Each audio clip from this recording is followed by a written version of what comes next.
মোহাম্মদ সালাহকে ম্যাচের ৯৩তম মিনিটে ফাউল করেছিলেন জুলিয়ান আলভারেজ। তখন আর্জেন্টিনা ৩-২ গোলে এগিয়ে। এর আগে মিশর ২-০ গোলে এগিয়ে যেতে পারত ম্যাচের দ্বিতীয়ার্ধে ৫৮তম মিনিটে। যেভাবে মোস্তফা জিকো গোলটা করেছেন সেটা এক কথায় দুর্দান্ত ছিল।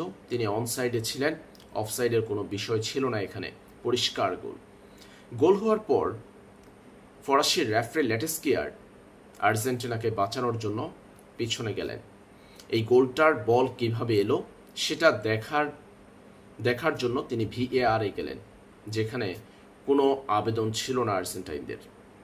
ভিএআরে যাওয়ার পর তিনি বের করে আনলেন মিশরের মিডফিল্ডার লিসান্ড্রো মার্টিনেজকে ফাউল করেছেন, অথচ পরিষ্কার ছিল মিশরের তারকা এবং লিসান্ড্রো মার্টিনেজের বল দখলের লড়াইয়ে এক পর্যায়ে পরাস্ত হয়েছেন লিসান্ড্রো মার্টিনেজ এবং সেখান থেকে বল পেয়ে যায় মিশর।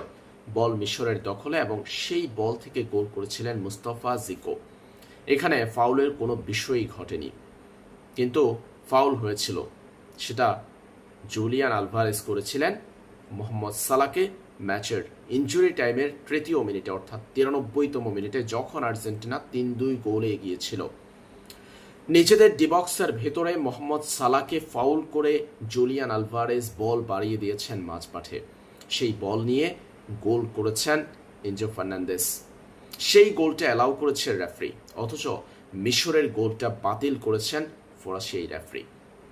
পরিষ্কার ফাউল হওয়ার পরেও গোল পায়নি, পেনাল্টি পায়নি মিশরের মোহাম্মদ সালাহ।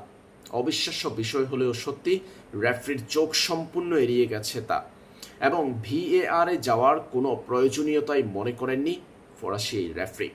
এই ঘটনা নিয়ে প্রতিবাদ করেছিল মিশরের কোচিং স্টাফরা। মাঠে ছড়িয়েছে উত্তেজনা।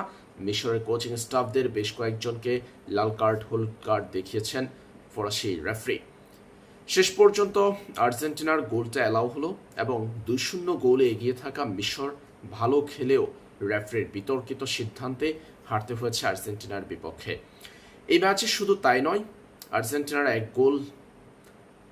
বিতর্কিত গোলকে গ্রহণ করা, মিশরের এক পরিষ্কার গোলকে বাতিল করা, রেফারির এমন সব সিদ্ধান্ত ছাড়াও ম্যাচের শুরুর অংশে নিকোলাস তাগলিয়াফিকোর ফাউল ধরে পেনাল্টি দেওয়া হয়েছিল আর্জেন্টিনাকে, সেটা থেকে অবশ্যই গোল করতে পারেননি মেসি। ম্যাচের সবচেয়ে বেশি দৃষ্টিকটু লেগেছে মিশরের গোলটা বাতিল এবং আর্জেন্টিনার পরিষ্কার ফাউলের পরেও গোলটা অ্যালাউ করা। এটাই ম্যাচের টার্নিং পয়েন্ট ছিল। সেই গোলের পর যদি ভিআর চেক করতো রেফারি, তাহলে পরিষ্কার ফাউল দেখা যেত, যেটা থেকে পেনাল্টি পেতে পারত মিশর এবং ভিন্ন কিছু হতে পারত ম্যাচে। তা হয়নি। ফুটবলকে এইবারের বিশ্বকাপে বারবার বিতর্কিত করছে রেফারিরা।